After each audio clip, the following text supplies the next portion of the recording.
generations. And now, the power of two restores the one. We got a bidet.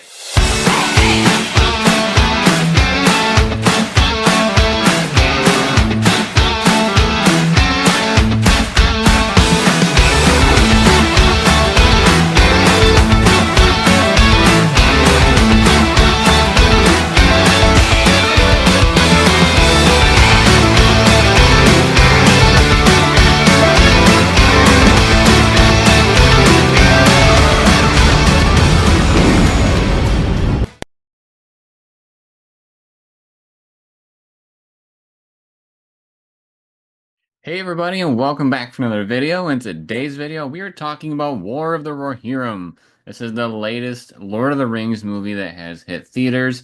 It is a little different because it's an anime film, right? As opposed to the live action ones that we've gotten in the past.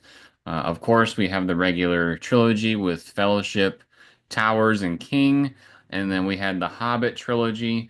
And then now we're back here in theaters with War of the Rohirrim. There's also the show on Amazon Prime, Rings of Power, but I will say we have not watched that show before. I've heard some negative things, so I've been avoiding it quite honestly. But uh, we are here to give you our thoughts on War of the Rohirrim, give it a rating, and then give a little bit more of a in-depth spoiler discussion as well. So I'll kick it off. One thing I thought that was cool outside of the movie was all the different merch that the theaters were doing. When we went, there was people walking around with hammered popcorn buckets, and it was super cool. And they also had like a robe that was the Rohirrim as well. So it was kind of cool to see kind of almost like a fan event with everybody with their stuff. We didn't buy any just because, it's not like Star Wars or something where I would want those things, but they were very, very cool. But for the On that movie, oh, on that go ahead. same note, I just want to also say I think this was one of the most full theaters I've seen in a long time, and also one of the most respectful theaters I've seen in a long time. So that was pretty neat. Everybody just, I guess, had that common respect of we're here for something that's really amazing, and I appreciate that. Same. And going off of what Sarah just said, with it being amazing, it was a very good film. I was a little nervous going into it because I know Rings of Power hadn't been doing too well, but this was again, being back with Peter Jackson, and although I wasn't the biggest fan of The Hobbit, my favorite group of people from Lord of the Rings is the Rohirrim. So I was very, very interested from the get-go to go and see this movie. Uh, the music is phenomenal. They take, the tracks from the original films. Of course, there's a lot of things that are, reminiscent of those themes from the past movies, but there's also their own take on it as well, which worked very, very well as they did those things with the score. Um, Let's see. They had really cool characters. Hera, the girl that is behind both Sarah and I, she is the lead of the film, and she is a very, in my opinion, she's an awesome lead. I thought she was a great character, very likable, and also very believable. Because sometimes the thing in the politicalness of movies is that female characters are powerful for no reason. She's amazing. She kicks butt, and there's purpose too. She's been training all her life, basically. Um, so I enjoyed that. I enjoyed the locations. The story was pretty cool. I will say the story was, in my opinion, very similar to the Two Towers to a point, at least from the perspective of the Rohirrim. And I'll talk about that more in spoilers, but after walking out of the theater, I was like, I was to a point I was predicting some of the things that were going to happen because of what I had seen before, and they did end up happening. So we'll talk about that a little later. But overall, I thought it was a great film.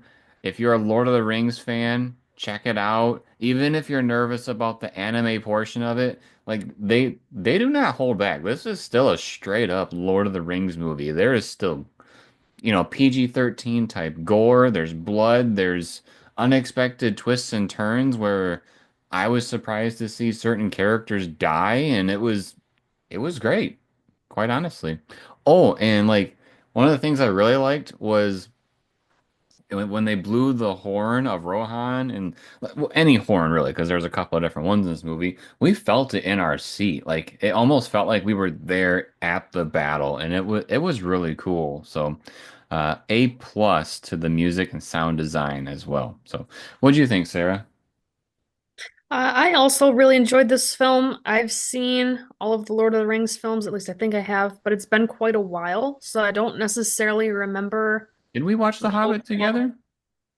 I don't think I've seen any of the Hobbit movies. Okay, so we did watch the original three, which is those are the ones that are important for this. The Hobbit, not necessarily. I know of like all the characters and I know some pieces, like I remember some certain scenes from the movies and stuff, but I don't necessarily remember the overall arc of say movie one versus movie two versus movie three. I just know like the arc of the ring and that storyline, I guess. So going into this film, I didn't have nearly as much background as Jeremy did. However, I do think it was still a very enjoyable film. I think it was a good story. There was lots of twists and turns. Being that I don't remember necessarily all the details of the previous movies, I didn't really have that feeling that Jeremy's talking about, of feeling like we're kind of repeating a storyline, or maybe it was too similar. So I didn't necessarily get to feel that, which I guess was a good thing for me, because it's almost like feeling like the story's more original. Sometimes ignorance is bliss. Yeah, the music was good. I really identified with the main character and felt for her. Um, and just, I don't know. In terms of things I didn't like, there's not really a whole lot on that list. I think the hardest thing for me was just keeping track of everybody's names. They do say them quite often, but a lot of them sound extremely similar. Like we've got Helm, Haleth, Hamma, Hera. That's a lot of H names to keep track of that are fairly similar, especially when you put in the Lord of the Rings accent that they have. Um, and there's others too that I just like the main servant lady, I'm gonna call her, or protector. I don't know what her name is. Um, she was a great character, but I wish that I could if I could talk. I wish that I could have picked up on that better. And there's one nitpicky plot thing that they focused on that led to nothing, but I'm gonna leave that for the spoiler discussion. I don't think it's really that big of a deal. Again, it's just me being a little bit nitpicky. So I would not let that prevent you from seeing the film. I still would highly encourage anybody to see it. I thought it was a great story. As far as the names, they said those names a ton of times in the movie, and I still don't remember even half of them. So I would 100% identify with it being a struggle to remember all those names. But what would you rate this movie out of 10? I think I think I'm gonna hold it a nine. I don't think that it's necessarily perfect. There's a couple little things that I would change here or there. Aside from my issue with the names, talking from like a plot standpoint. Um, but overall, it was an excellent film. I think it's worthy of a nine. Nice. You're gonna make me look like the villain a little bit because I'm at a strong 8 out of 10. I guess for me, it's just I wish, based on what I have seen from Lord of the Rings, I wish there was a little bit more uniqueness. But at the same time, if this is what's written in the books, then, or if this, my guess is that this is from one of the books. I know Tolkien has tons of books. But if this is straight up from a book and they did it justice, well then I can't say much about that. But there's just a couple of things in there where I'm like, this is really similar. Could we do something different? Um, there were some instances though where they could have been the same and they did do things differently. So um, yeah, we'll talk about that more in a minute. So I'm at an 8 out of 10. Sarah's at a 9 out of 10. We're going to talk about some spoilers here. Uh, if you're not aware, this movie is roughly 200 years before the Fellowship of the Ring. And also there's not a whole lot of characters from the Lord of the Rings trilogy that are in this movie. There's one that I remember that is on screen, and another one that is just mentioned. The one that's on screen is Saruman. He's at the very end and says one line, and then Gandalf is mentioned. And so that's about all you get as far as, characters from the original three movies. Uh, the movie, it starts off with Hera, she feeds the bird that's behind Sarah there. They're friends. Her people aren't too enthused that she goes out and does this because they're like, well, you're just going to end up being a snack eventually to this creature. But she has faith, like it's her friend. So we start off with that, and then eventually we have a meeting where, let's see, what was his name? I had it pulled up here. While Um, you're looking that up, it appears that there is not a War of the Rohirrim book necessarily. There is an appendices section that talks about the Rohan king and his sons and an unnamed daughter, and so then the um, movie makers kind of built off of that, if I'm reading this right. gotcha.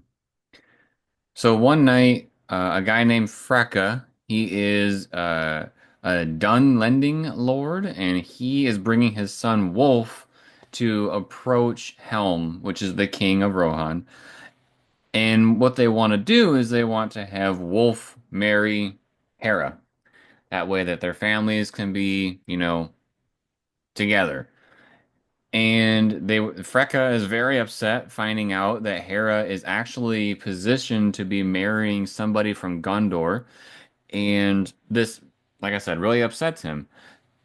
Helm, however, sees this as it's just a way for Freka to get a throne.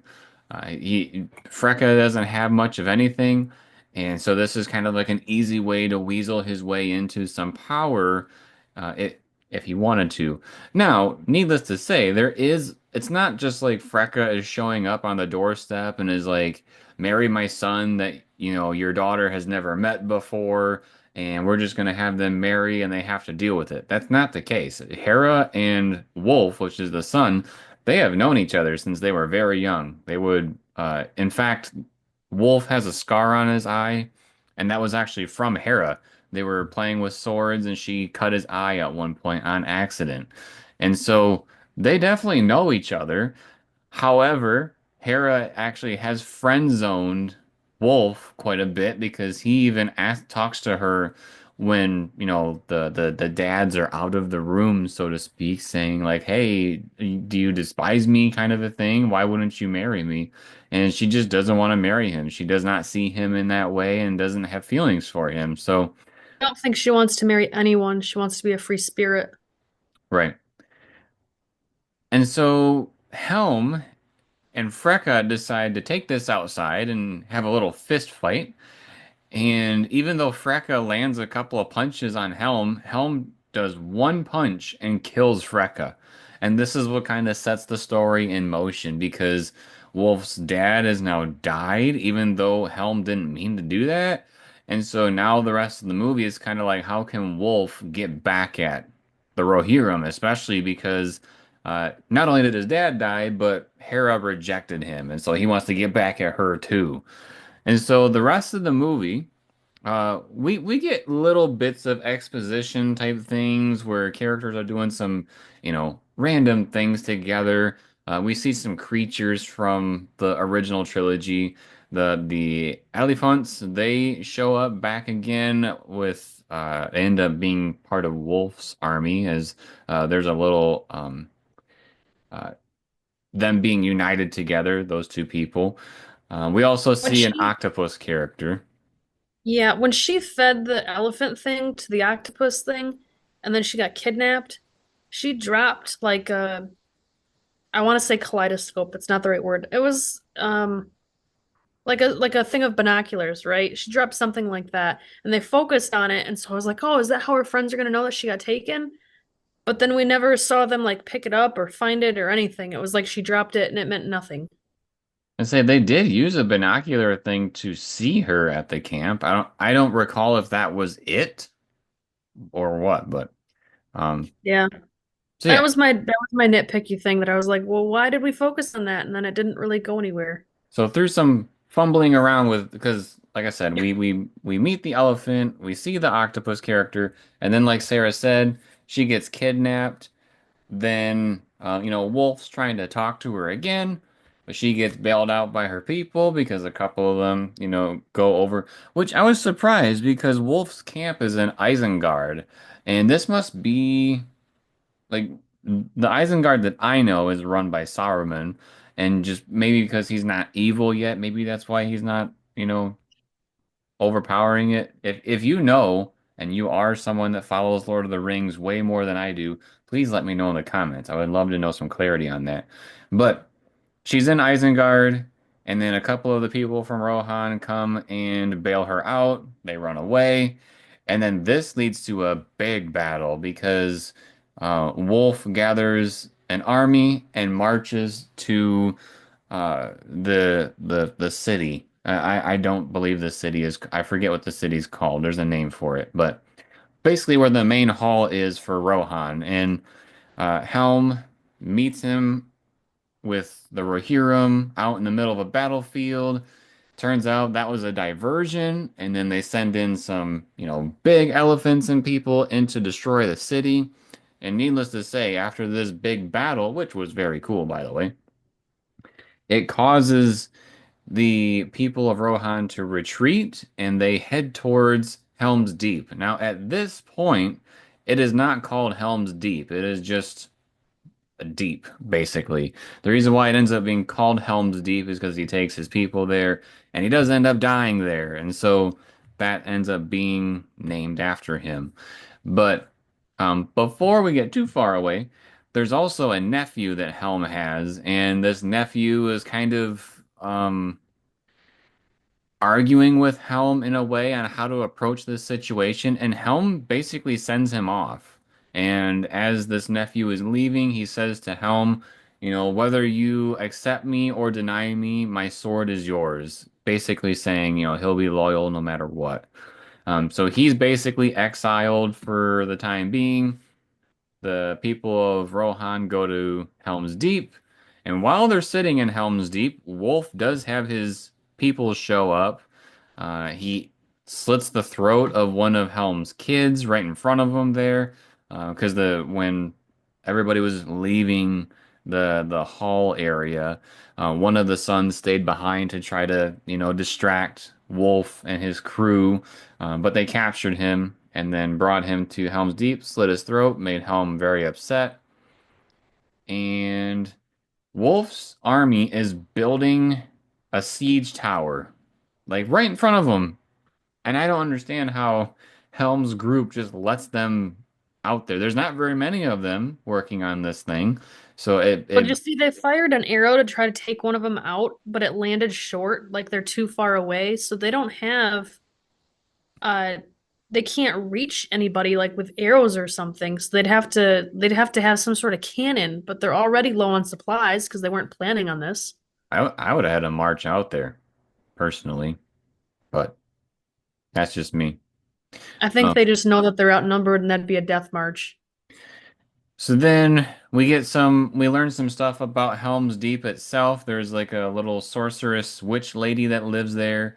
Uh, and as Hera is, you know, exploring, she finds like a hidden passage, which leads her out through like the back end of Helm's Deep, and she finds some orcs that are ditzing around.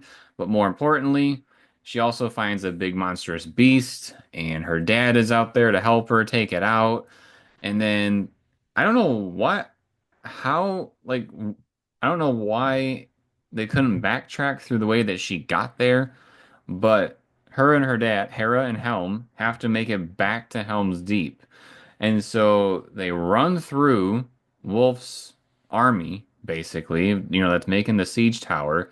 They get all the way to the door, and then they're able to open it up just enough to let Hera go through.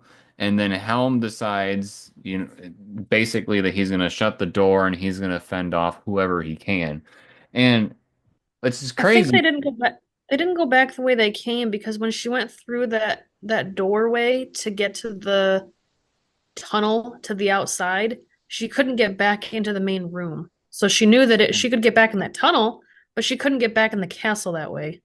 That's true.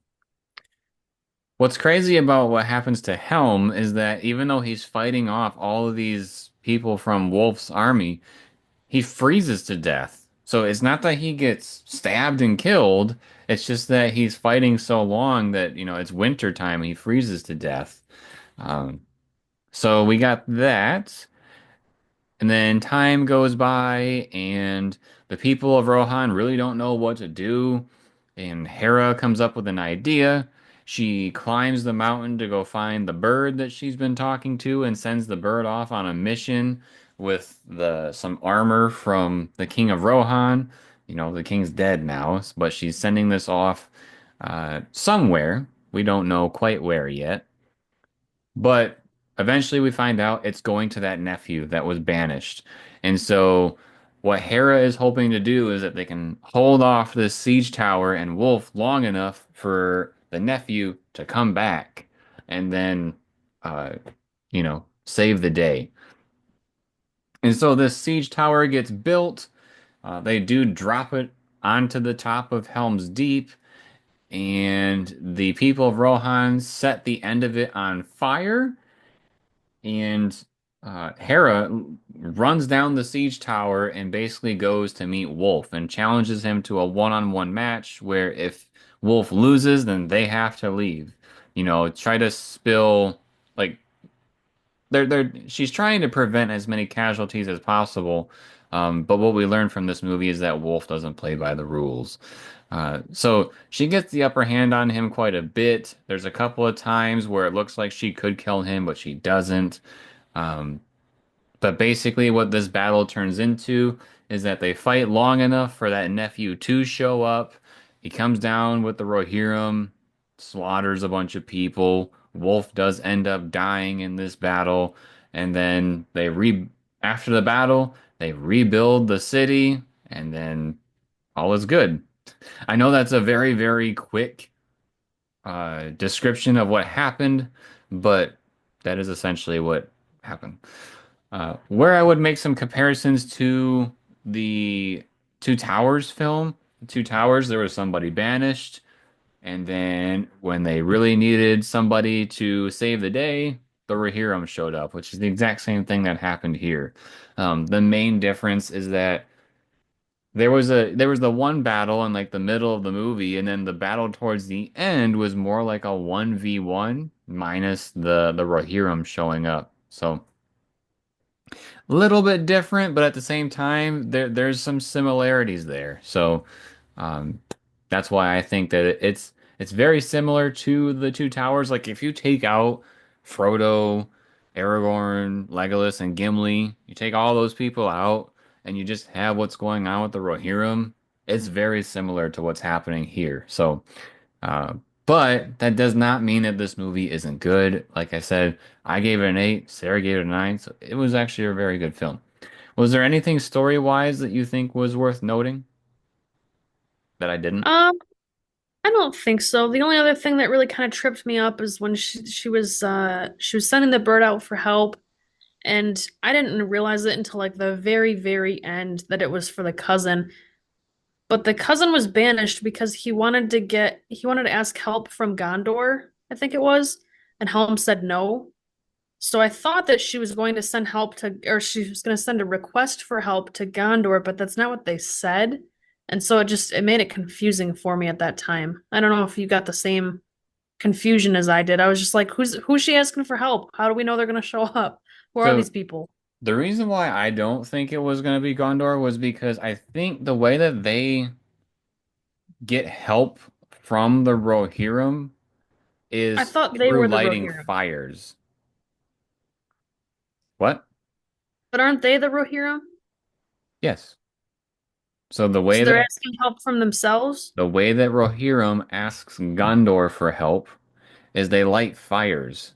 There's a Oh. trail of fires all the way to Gondor, and if they see that fire, then they send help.